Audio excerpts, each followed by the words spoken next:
Good morning, காலை வணக்கம். Wells academy charitable ட்ரஸ்ட்டில் உங்கள் எல்லாரையும் வரவேற்கிறேன். இது உங்கள் விஜய் நம்பியார், வெல்ஸ் அகாடமியோட ஃபவுண்டர். தொடர்ந்து நம்ம காலையில் 5 to 10 மினிட்ஸ் மெசேஜ் சொல்கிறோம்.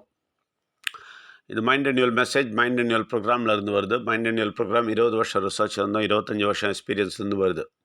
இங்கே நிச்சயமாக பாருங்கள், பல பல டஃப்பான விஷயங்கள், இது வேதாந்தம், சித்தாந்தம், பெரிய பெரிய ஆன்மீகம்லாம் பேசி நிறைய பேரை குழப்பிட்டு, எல்லாரையுமே குழப்பி வேதனைப்படுத்தி ஒன்றுமே புரிய விடாமல் எல்லா சடங்குலையும் சம்பிரதாயத்துலையும் எல்லாரையும் தள்ளி விட்டுட்டு அப்புறம் வேற ஒரு சித்தாந்தம் சொல்லி அதை புரிய வைக்காமல் எல்லாரையும் கன்ஃபியூஸ் பண்ணி குழப்பிட்டு இருக்கிற நேரத்தில் நம்ம தெளிவாக சொல்கிறோம், சிம்பிளாக சொல்கிறோம்.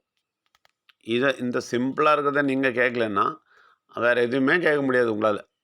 பெரிய சித்தாந்தம் வேதாந்தாலாம் பேசுகிறாங்க பாருங்கள், அவங்ககிட்ட போய் உட்காந்திங்கன்னா பைத்தியம் தான் பிடிக்கும். இது ரொம்ப சிம்பிளாக சொல்கிறோம். அதாவது காம்ப்ளிகேட்டட் விஷயத்த அவங்க வேதாந்தம் சித்தாந்தத்தில் சொல்கிறத நம்ம சிம்பிளாக சொல்கிறோம் இங்கே. அதனால் இதை கவனமாக கேட்டிங்கன்னா, ஆழமாக கேட்டிங்கன்னா உங்களுக்கு தெளிவு கிடைக்கும். ஏன்னா இதில் வித்தியாசம் இருக்குது. என் வாழ்க்கை நல்லா இருக்கணுன்ற சிம்பிள் ரீசன், ஞானத்துக்காக கிடையாது. உங்கள் வாழ்க்கை நல்லா இருக்கிறதுக்கும், உங்கள் வாழ்க்கை தெளிவடைகிறதுக்கும், உங்கள் வாழ்க்கையில் ஒரு பெரிய வெளிச்சம் வர்றதுக்கும், உங்கள் வாழ்க்கையில் நன்மை கிடைக்கிறதுக்கும், உங்கள் வாழ்க்கையில் வியாதி வராமல் இருக்கிறதுக்கும், உங்கள் வாழ்க்கையில் எந்த பணக்கஷ்டமும் வராமல் இருக்கிறதுக்கும், மனசு நிம்மதியாகவும் எந்த குழப்பமும் எந்த சஞ்சலமும் உங்கள் வாழ்க்கையில் வராமல் இருக்கிறதுக்கு தான் நீங்கள் இது கேட்குறீங்க. சிம்பிள். வேதாந்தம் ஞானம்லாம் தெரிஞ்சுட்டு நமக்கு எந்த பிரயோஜனம் கிடையாது. வேதாந்தம் சித்தாந்தம்லாம் தெரிஞ்சுக்கிட்டால் அது மற்றவங்கள்ட்ட சொல்லிட்டுல பிரயோஜனம் கிடையாது. நம்ம சொல்யூஷன் தான் பார்க்கணும். ஓகே, அது மாதிரி இன்றைக்கி ஒரு சொல்யூஷன் நான் சொல்கிறேன். அதாவது கிளியராக தெரிஞ்சுக்கணும். அதாவது விக்னேஸ்வரை பற்றி, விநாயகரை பற்றி, இந்த கணபதியை பற்றி, விநாயகரை பற்றி சரியாகவே தெரிஞ்சுக்கல யாருமே. தெரிஞ்சுக்கிட்டால் ரொம்ப தெளிவாக வாழ்வாங்க. அவர் யாருன்னு தெரிஞ்சுக்கிட்டால் ரொம்ப தெளிவாக வாழ்வாங்க. என்ன செஞ்சாருன்னு தெரிஞ்சால் இன்னும் தெளிவாக வாழ்வாங்க. ரைட்டுங்களா?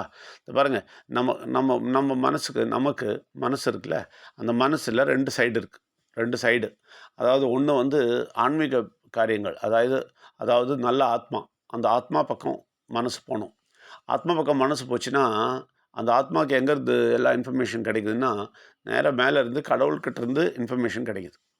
எதுக்கு? ஆத்மாவுக்கு. நீங்கள் அந்த பக்கம் போனீங்கன்னா கடவுளோட ஐடியாலாம் கிடைக்கும்.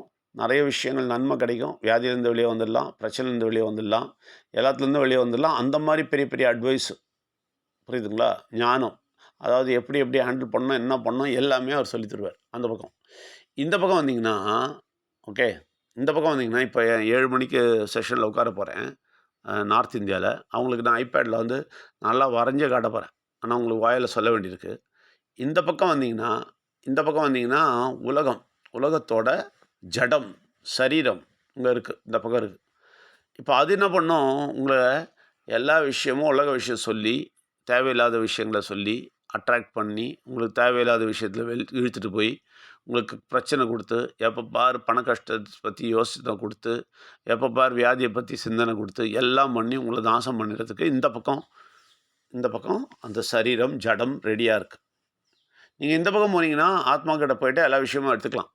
இப்போது இங்கே தான் விநாயகர் உங்களுக்கு உதவி பண்ணுறார். எப்படி பண்ணுறாரு அப்படின்னா, விநாயகர் இந்த உலகத்துக்கு வரும்போது எப்படி வந்தார்னா, மனுஷனாக தான் வந்தார். ஆனால் என்ன பண்ணார்? கம்ப்ளீட்டாக ஆத்மா பக்கம் உட்காந்துட்டு வாழ்ந்தார்.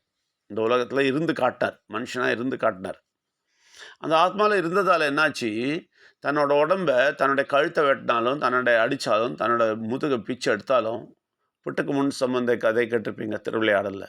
ஓகே, அந்த அது அந்த அந்த புட்டுக்கு முன் சுமந்த கதை பெரிய விஷயம். நேற்று கூட ஒருத்தர்கிட்ட சொல்லிட்டு இருந்தேன்.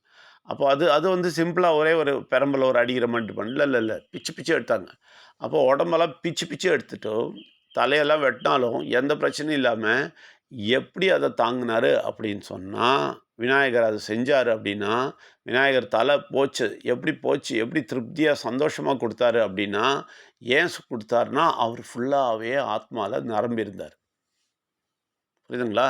சரீரம் பக்கமே வரல, ஜடம் பக்கமே வரல, கம்ப்ளீட்டாக அது கூட நிரம்பியிருந்தார். அதனால் கடவுள்கிட்ட ஃபுல்லாக அட்வைஸ் எடுத்தார், கடவுள் பலம் எடுத்தார். அதனால் அவர் பாடியை பற்றி கேர் பண்ணவே இல்லை. நம்ம இருக்கிறோமா அப்படி? நம்ம விரலில் எதனா ஒரு நுனியில் எதனா பிரச்சனை ஆச்சுனாலே அதை வச்சுக்கிட்டு ஐயோ என்ன பண்ணுறது அப்படின்னு ஓடுவோம் இல்லையா? ஏன் அப்படின்னா, அவ்வளோ சரீரத்தில் முங்கி இருக்கிறோம். நமக்கு சின்ன ஒரு கடன் பிரச்சனை, ஐயோ அதே தலையில் போட்டு உருட்டிக்கிட்டே இருப்போம். ஏன்? அப்படின்னா இந்த பக்கம் இருக்கிறோம். சரீரத்தில முங்கி கிடக்கிறோம். ஆனால் எப்போ விநாயகர ஃபுல்லா புரிஞ்சுக்கிறீங்களோ, விநாயகர் வினை தீர்த்த விநாயகர் எப்படின்றத ஃபுல்லா புரிஞ்சுக்கிறீங்களோ, எப்போ அவர் ஃபுல்லாவே நமக்காக எல்லாமே குடுத்தாருன்னு புரிஞ்சுக்கிறீங்களோ, வெறும் தண்ணீல கொண்டு போய் போட்டு பிரயோஜனம் கிடையாது. சரியா புரிஞ்சுக்கணும் எப்படி கரைஞ்சார் நமக்காக. சரியா புரிஞ்சுக்கிட்டீங்களோ, எப்படி அவர் ஆத்மா கூட இருந்தாருன்னு தெரிஞ்சுக்கிட்டீங்களோ, நீங்க அத தெரிஞ்சுட்டு, அது மாரி விநாயகரே அது மாரி கொஞ்சமாவது என்ன மாத்துங்கன்னு சொன்னா மாத்துவாரு. இதுதான் வித்தியாசம். இதுதான் விநாயகர் தெரியணுன்றது. சும்மா சாமி கும்பிட்டு பிள்ளையார புடிச்சு வச்சு, இங்க வீட்ல வச்சுட்டு ஒரு 3 நாள் வச்சுட்டு திருப்பி கொண்டு போய் தண்ணீல போடுறதால எதுவுமே நடக்காது. எல்லா வருஷமும் தான் பண்றீங்க. ஏன்னா வித்தியாசம் ஆச்சா உங்க வாழ்க்கையில? ஆவல. ஏன்னா, அவர பத்தி தெரியாம இருக்கிறீங்க. இத பத்தி சொன்னா, அதெல்லாம் புரிய வச்சா, இந்த சரீரத்தில முங்கி கிடக்குதுங்க பாருங்க. அதுக்கு என்ன சொல்லுதுன்னா, அதெல்லாம் வேணாங்க. நாங்க இப்படியே சாமி கும்பிட்டுட்டு, நாங்க இப்படியே எல்லாம் வச்சு பூஜை பண்ணி, நாங்க எல்லா சடங்கு சம்பிரதாயத்த பண்ணிட்டு உட்காந்துப்போங்க. எங்களுக்கு இதெல்லாம் சொல்லாதீங்கன்னு சொல்லுது. ஏன்னா, அது ஆத்மா பக்கமே வரல. புரியுதுங்களா? அது விநாயகரையும் தெரிஞ்சுக்கல. விநாயகர் யாருன்னு தெரிஞ்சுக்கல. வினை தீர்த்த விநாயகர் எப்படி பேர் வந்ததுன்னு தெரியல. அவரு என்னெல்லாம் செஞ்சாரு? எப்படி ஆத்மாக்குள்ளேயே நுழைஞ்சு உட்கார்ந்துட்டு இருந்தாரு. அதனால தான் மனுஷனா இருந்தும் எல்லாம் தலையெல்லாம் குடுக்க முடிஞ்சது. அப்படின்றதெல்லாம் தெரியற பக்குவம் அவங்களுக்கு வரல. உங்களுக்கும் உடனே வந்துருச்சுன்னுலாம் சொல்ல மாட்டேன். ஆனா நீங்க 10 தடவ கேளுங்க. விடாம கேளுங்க. சொல்ற விஷயம் எல்லாம் கேளுங்க. ஆழமா கொண்டு போங்க. போகும்போது என்ன ஆகும்னா, நீங்க ஒட்டிக்கிட்டு இருந்தீங்க. எது கூட? சரீரத்து கூட ஒட்டிக்கிட்டு இருந்தீங்க. உங்க மனசு சரீரத்து கூட ஒட்டிக்கிட்டு இருந்தது. ரைட்டுங்களா? எல்லாம் உலகத்தில இருக்கிற எல்லா விஷயமும் கேட்டுட்டு, குழம்பிக்கிட்டு, குழப்பிக்கிட்டு, ஆ சந்தோஷப்பட்டுக்கிட்டு, நெறைய இதில அட்ராக்ட் பண்ணி அப்படி கிடந்தீங்க. ஆனா, விநாயகர் நடுவுல வந்து என்ன பண்ணுவாரு, உங்கள இழுத்து, இழுத்து, இழுத்து, இழுத்து இந்த பக்கம் கொண்டு வருவாரு. ஆத்மா பக்கம் கொண்டு வருவாரு. அப்ப என்ன ஆகும்? கடவுள் சொல்ற விஷயம் எல்லாம் புரிய வரும். அப்பதான் எல்லா கடனும் தீரும். எல்லா பிரச்சனையும் தீரும். அப்பதான் நிம்மதி வரும். அப்பதான் வியாதியே இல்லாம போகும். எல்லாம் பறந்துரும். எல்லா வியாதியும் மறந்துரும். எல்லாம். பிளட் பிரஷர், கொலஸ்ட்ரால், டயபெட்டிக் எது வேணா சொல்லுங்க. எல்லாம் காணாம போகும். அது தேவையான்னா வாங்க. அது தேவைன்னா இத கேளுங்க. இல்லையா, உலக மனுஷங்க பேசுறாங்கல்ல, "அதெல்லாம் வேணாம். எதுக்கு அதெல்லாம் கேட்குற? வா சடங்கு சம்பிரதாயம் பண்ணிக்கலாம். நம்ம இப்படியே இருக்கலாம்." அப்படின்னு சொல்லுதுல்ல. அந்த பக்கம் போறதா இருந்தா போங்க. இல்லையா, சரியான சந்தோஷத்துக்கு வரணுமா, வித்தியாசம் வரணுமா, இந்த பக்கம் வாங்க. உங்க விருப்பம், உங்க இஷ்டம். நீங்க என்ன செய்றீங்களோ செஞ்சுங்க. ஆனா சொல்றது எங்களுடைய கடமை. சொல்லிக்கொண்டே இருப்போம். நீங்க கேட்குறீங்களோ இல்லையோ, சொல்லிக்கொண்டே இருப்போம். கேட்டீங்கன்னா உங்களுக்கு நல்லது.